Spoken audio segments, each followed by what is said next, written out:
guys, what's up? AP US History. Today we're talking about religious tolerance in the colonies. Yo!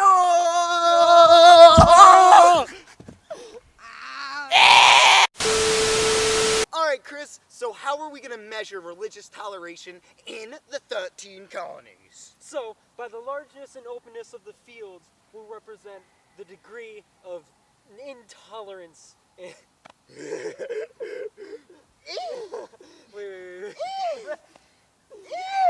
That's like what I did to your mom last night. Oh, Chris. Alrighty, Chris, so how are we going to measure religious toleration in the 13 colonies? Alright, so here we have some fields right here, and these fields represent the degree of tolerance that the colonies had.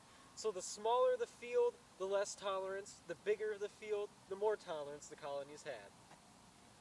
Oh, Yeah, that's that was good, good. boy! That's Yeah, good. boy! Alright, guys, so first up on the list, we're going to be starting from the least tolerant state. We got Massachusetts. Now, Massachusetts was absolutely filled with some Puritans that was going crazy, yo! And basically, everyone who wasn't no Christian, goody, good boy Christian, and people who were dissenters even under Christianity were persecuted and killed in many cases. And since Massachusetts wasn't really trade heavy, they didn't really have to have a level of religious toleration like, say, New York or the Carolinas, which did because they were trading hubs.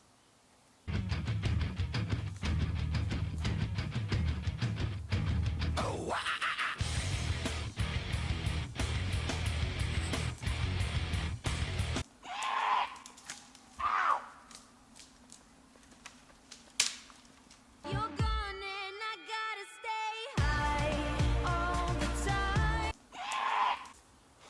Chris, yo, I am freaking so hot. There's like sweat on my sweat right now, man.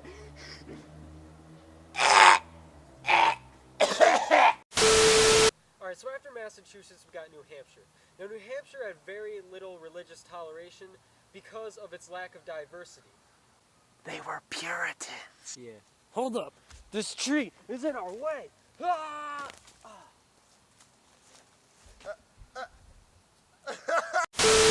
The third least tolerant of the 13 colonies is Virginia. Now, these guys, very much like New Hampshire and Massachusetts, were extremely intolerant. Now, these guys were Anglicans, and they actually mandated that all Virginians worship under the Anglican Church. And the Anglican Church basically is essentially the Catholic Church, but only for England. And how this was created was through Henry VIII of England, and he basically broke off for marital reasons. He wanted to get a divorce and bang some hoes, so he went ahead and broke off, made a new church called the Anglican Church, and it's basically a replica of the Catholic Church, except in name and geographic location.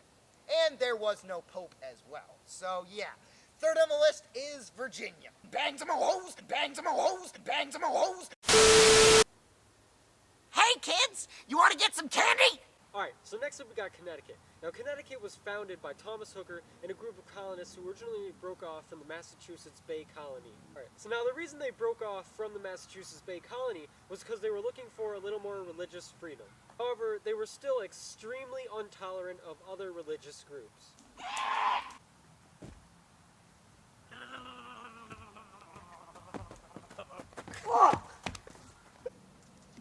Oh, dude! Look at that sunset. It's majestic, bro. Yeah, so next up we got Maryland. Now, Maryland was a little more tolerant than Massachusetts, but still pretty crazy. So here, they gave a little bit of leeway with the Maryland Toleration Act of 1649, which granted religious freedom to the Trinitarian Christians. However, if you weren't a Trinitarian Christian in Maryland, you were still pretty much open to persecution. So that being said, Maryland did have a little bit of leeway, but not very much. Alrighty, so after Maryland, we've got Georgia and the Carolinas. Now, these guys are neck and neck with New York in terms of religious toleration, which is why we are filming it in the same exact area that we filmed the New York religious toleration level.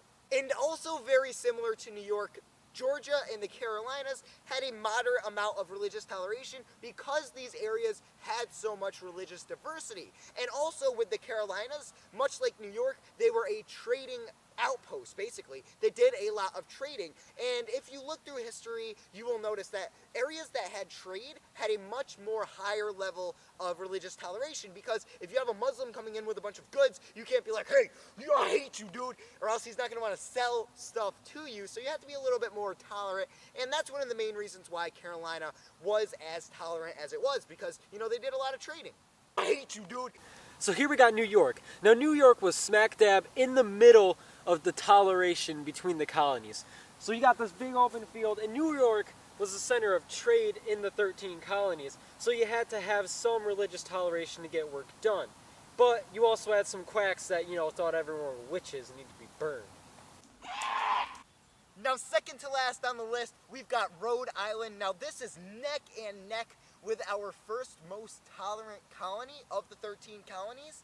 And the reason is because so many Quakers were in Rhode Island. Roger Williams, the guy who set up the colony in Rhode Island, was actually banned from England for his secular views. And basically secularism, if you are aware, is a separation at some degree between the church and the state. So, for instance, taxes at the time were usually collected through the church, and so someone like Roger Williams would have liked it to just be a state issue instead of going through the churches. So, yeah. And if you know Quakers, they are pretty liberal. Chris, he's laughing at me over there. The churches! The churches! So as I was saying, the Quakers were pretty liberal for their time period. They had, actually, considering, extremely liberal views for the time period, you know, believing in secularism and religious toleration. So that makes Rhode Island one of the most tolerant places. And there was also a lot of religious diversity in Rhode Island, which helped contribute to the level of religious toleration.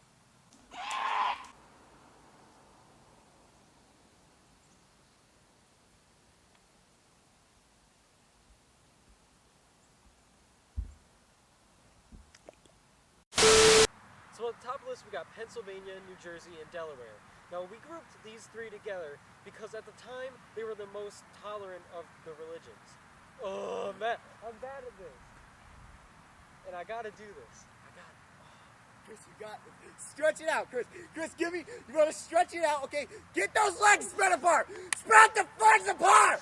Now give me your loudest, yeah, boy. Yeah, boy! Whoa! Louder, Chris, louder.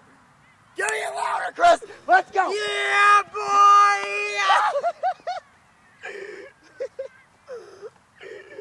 That guy looked at us so weird back there. So at the top of the list, we got Pennsylvania, New Jersey, and Delaware. Now we grouped these three colonies together because at the time, they were the most tolerant, and geographically, they were all the same colony. So Pennsylvania originally started as a runaway home for the Quakers due to the persecution that was so strong in all the other colonies. Now Quakers were basically so secular that their ideas didn't appeal to the other colonies, which is basically how Pennsylvania formed. So as we mentioned before, Quakers were very liberal, so they had very big tolerance for other religions, which is why Pennsylvania, Delaware, and New Jersey were so tolerant of all the other religions. A little dark. All right, yeah, get up here, my boy.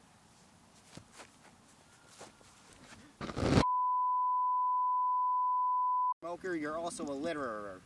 Smoker's bad, kids. Don't do it. Smoker's bad. Smoker's bad. And that concludes our list of the religious toleration levels in the 13 colonies prior to 1750. Hope you guys enjoyed and learned a little bit more about the 13 colonies and their religious toleration. Thank you. Yeah, get that 100! Bang some hoes.